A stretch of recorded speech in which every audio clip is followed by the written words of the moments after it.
Gloria was now soft-spoken. She greeted everyone with smiles. She wore her scarf like a church mother. She even made Zinna's hair one Sunday morning, albeit awkwardly. Zinna sat still as Gloria plaited her cornrows. "Does this hurt, sweetheart?"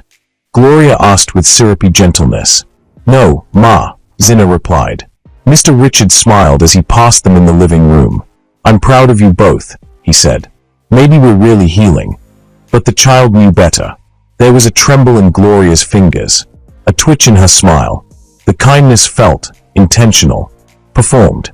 Zinna wrote in her diary that night, "Some people say sorry with their mouth, but their eyes say revenge. Daddy is happy. I won't ruin that, but I'll watch, quietly." On Tuesday, Gloria offered to walk Zinna to her school gate. A stepmother should support her daughter, she said, holding her pink purse like a first lady. Outside the gate, she bent low and kissed Zinna's forehead. "Be good, sweetheart. Don't let anyone bully you. Accept me." Zinna froze. "What did you say?" "I said, be safe. Maybe you should get your ears checked." That evening, Zinna found her school shoes soaked in water, her exercise books smeared with engine oil. She said nothing. She quietly cleaned them all, rewrote her assignments, didn't even tell Bisi the maid. Gloria watched. "She won't break," she whispered. "But I'll keep pressing." Later that night, Gloria served Zinna a plate of rice, with extra sauce. "Eat well, my love," she smiled. Zinna dipped her spoon, but paused. She looked at the sauce, smelled it, then switched her plate with her teddy bears, a ritual she used for checking trust. She left the food untouched. The next morning, Gloria was pacing in the toilet, vomiting. Zinna peeped from her room and scribbled. "Test passed. Next." One Saturday, Mr. Richard announced they were attending his friend's birthday party. Zinna wore a sky-blue Ankara dress with pearl beads. Gloria wore a fiery red jumpsuit, with lashes so long, they cast shadows. All through the event, Gloria acted perfect. Laughing, taking selfies, referring to Zinna as my princess. Mr. Richard beamed. "You see, we're getting stronger as a family." Later, as they returned home, Gloria whispered as they walked in, "If you tell your daddy anything, you'll wake up without a tongue." Zinna didn't flinch. She looked her stepmother in the eye and said, "Daddy doesn't need me to talk. One day, he'll see. And when he does, no makeup can hide what's in your heart." Gloria stormed into her room. She slammed the door, screamed into a pillow. "This girl is a mirror. She makes me see myself, and I hate it." She picked up her phone and called a strange number.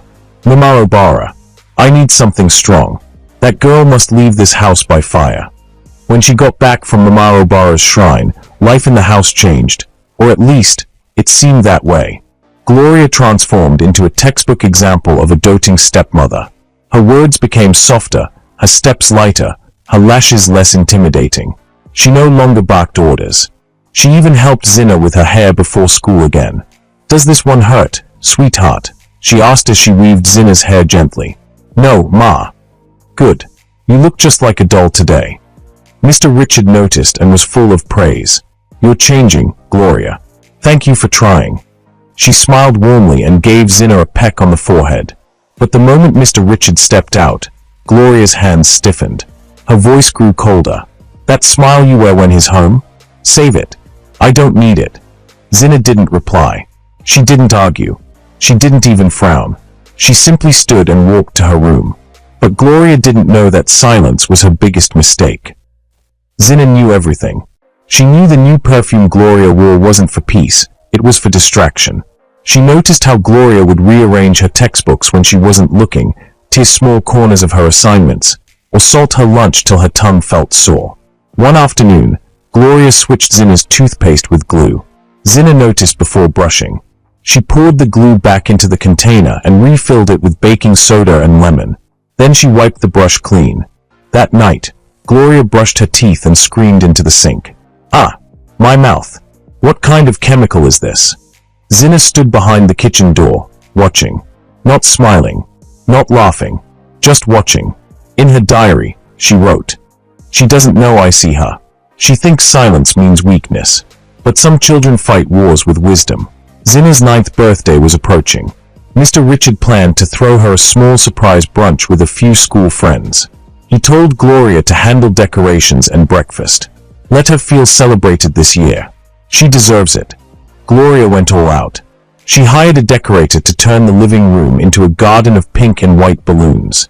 She baked cupcakes, made fried rice, and even customized a cake with Zinna's name on it. Everyone praised her. Oh, what a lovely stepmother. She must really love that child. Zinna cut the cake, smiled for the camera, and took photos beside Gloria. But inside her room that night, she opened a drawer where she kept all her mystery findings. Inside were 3 burnt pieces of paper with her name written in ink and tied with hair. She had found them under Gloria's pillow. Another item, a small black soap wrapped in nylon, which Gloria had placed secretly in her school shoes 2 nights ago. She kept everything. Documented. Numbered. She didn't tell her father. She didn't tell anyone. But the one thing she started doing was praying. Every night. By the 3rd week, Gloria had had enough. Why won't this child break? She muttered as she cleaned the living room. Every trap I lay, she dances over it. One morning, she mixed dry pepper into Zinna's body lotion. Zinna used it, felt the sting, said nothing. She sat in class that day itching her arms quietly, but not once did she complain. The next morning, Gloria woke up to her own facial cream swapped with toothpaste. She ran downstairs, her face white and minty. Zinna passed her calmly on the staircase. Good morning, Mummy Gloria. Gloria hissed. She called her friend Amaka later that day. This girl is tormenting me, Amaka. She's too quiet, too smart, and now she's turning spiritual. She sings hymns every night. Reads Psalm 91. I see her lips moving even in the bathroom. Then leave her alone, Amaka said. Maybe you're losing the battle. No, I haven't even started fighting. That night, Gloria slipped into her room and brought out a black pouch. Inside was a charm wrapped in red cloth and tied with cowries. She kissed it. Mama Obara said this will confuse her mind. She'll forget her name, her schoolwork, her prayers. She placed it under Zinna's bed, then left. The next morning, Zinna knelt beside her bed, praying. Lord, I don't need to win. I just want peace. But if I must fight, give me wisdom. Like Queen Esther. Then she pulled out the pouch, tied it in nylon, threw it into the dustbin outside. Not a word spoken. Gloria watched from the kitchen window. Her hands trembled. Who is this child? She whispered. Mama Obara didn't live in town.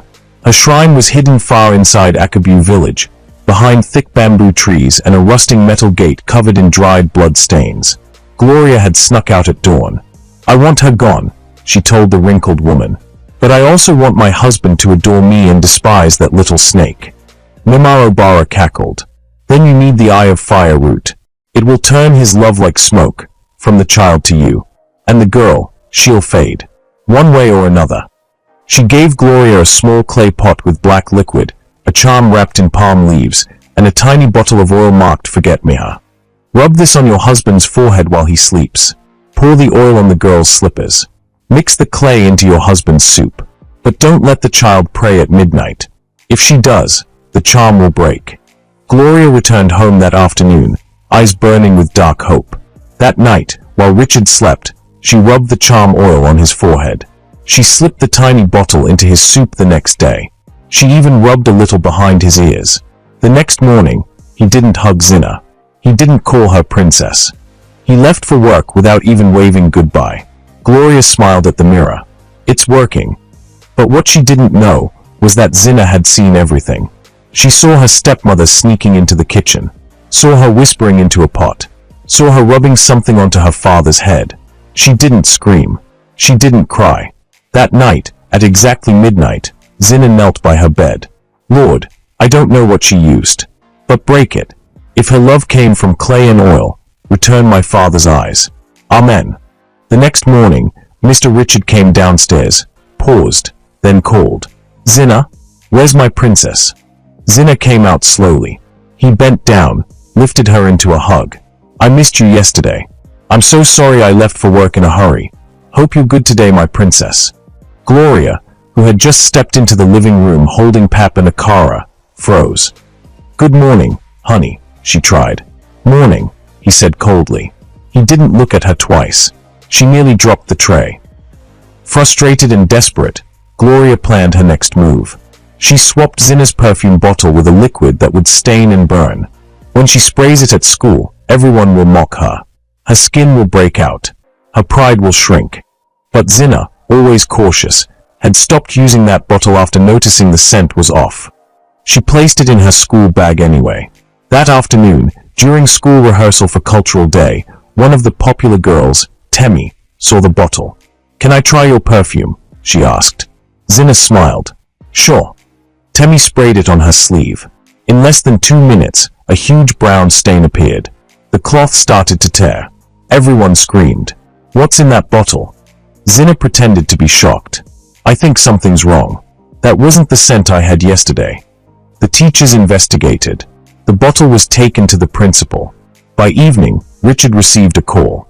"Sir, please be aware. Something dangerous was in your daughter's bag." Zinna was questioned gently. She calmly said, "My stepmom gave it to me. She said I'd smell like royalty." Gloria was summoned. Her defense was weak, shaky. Maybe it expired. Or got switched. "I don't know." Mr. Richard stared at her. "You gave her that bottle." "I didn't know it was harmful."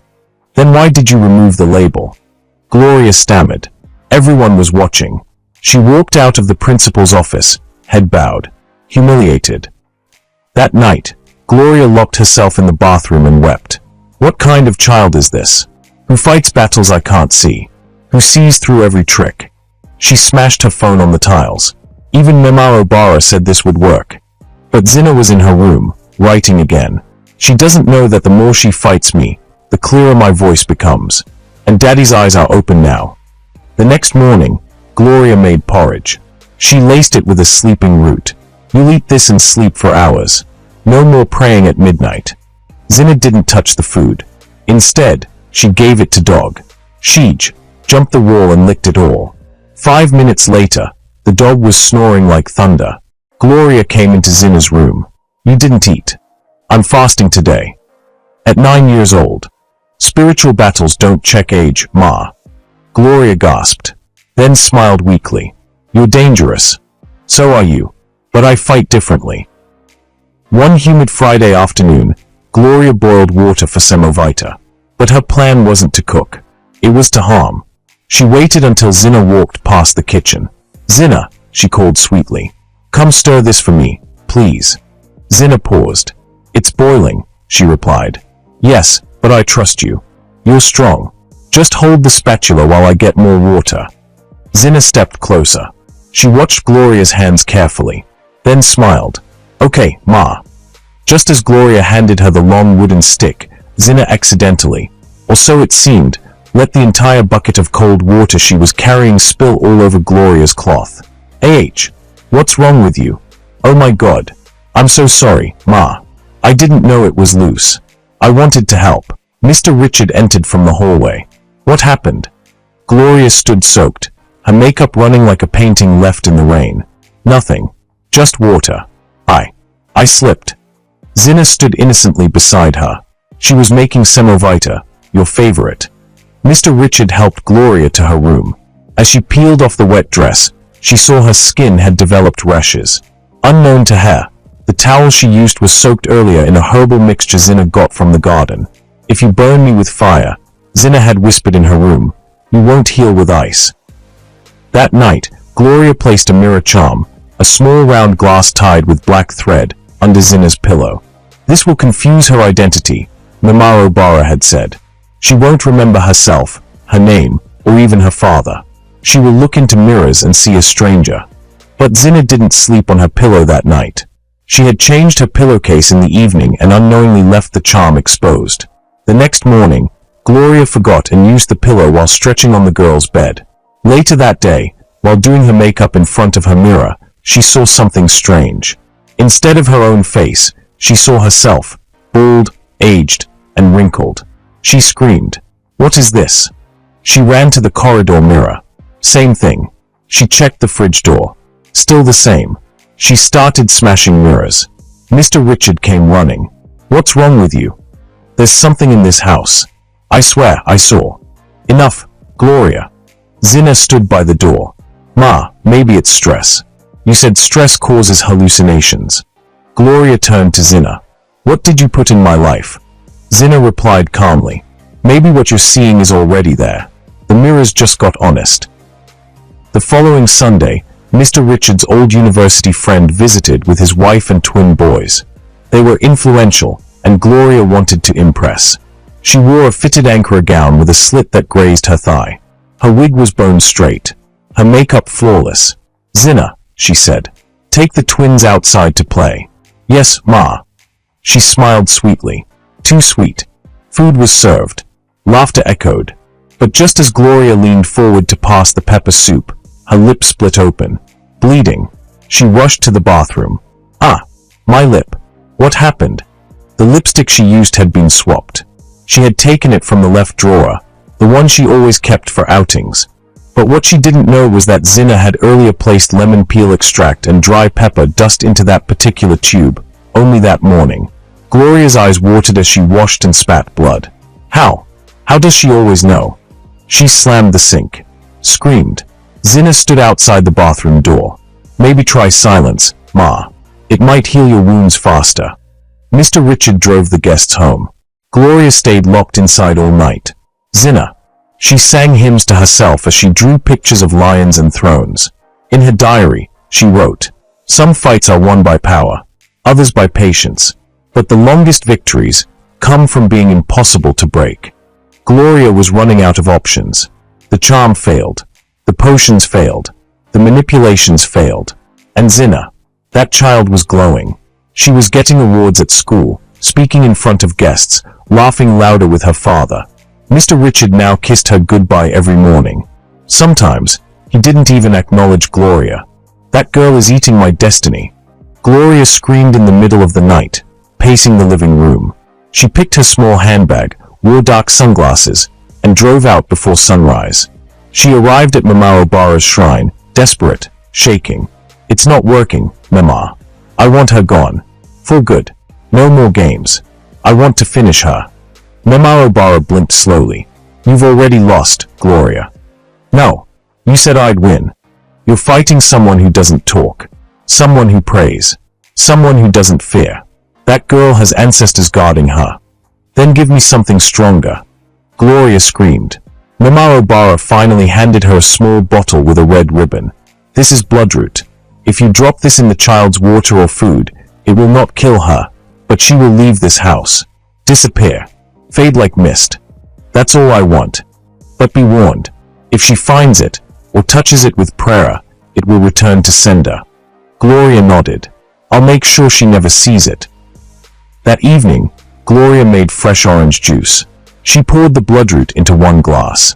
The glass with the green stripe, Zina's favorite. She called out, Zina, juice is ready. Zina walked in, paused, smiled. You made it specially for me. Of course, sweetheart. You're my baby girl. Zina lifted the glass, but as she raised it to her lips, her nose twitched. She put it down. Ma, can I use the toilet first? Of course. Hurry back. Zina left. Minutes passed. Gloria grew anxious. Then Zina returned, with her dad. Daddy said he was thirsty, she said softly. Oh, I'll get him another glass, Gloria stammered. No need, Mr. Richard said. I'll drink hers. No. Gloria screamed. Zina stood still. Richard froze. Why not? He asked.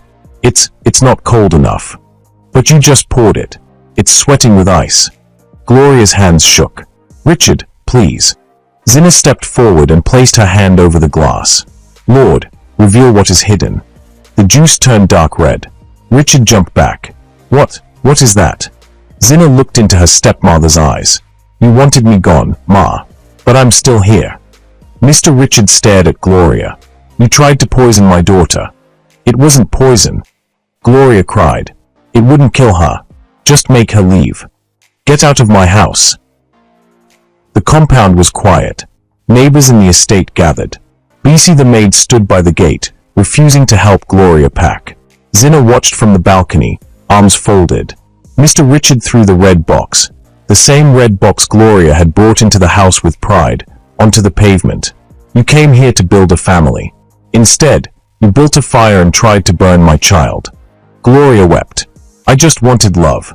I just wanted to be seen. Then you should have given it. She bent to lift her box. But Zinna came downstairs, walked past her, then stopped. I forgive you, Ma. Gloria looked up. You do? Yes. But forgiveness doesn't mean forgetting. This house is no longer yours.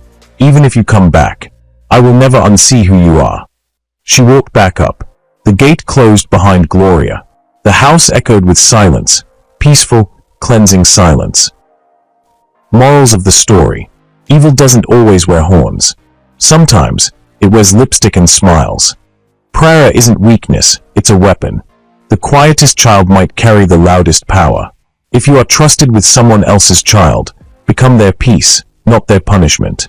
You may hide wickedness from humans, but never from heaven. Thank you so much for watching this powerful story. If you were touched, shocked, or inspired by Zinna's strength, please comment below. This little girl fought like a queen. Don't forget to like, share, and subscribe for more deeply emotional, spiritual, and inspiring African stories. See you in the next video. African Tales by Amaid, where stories live forever.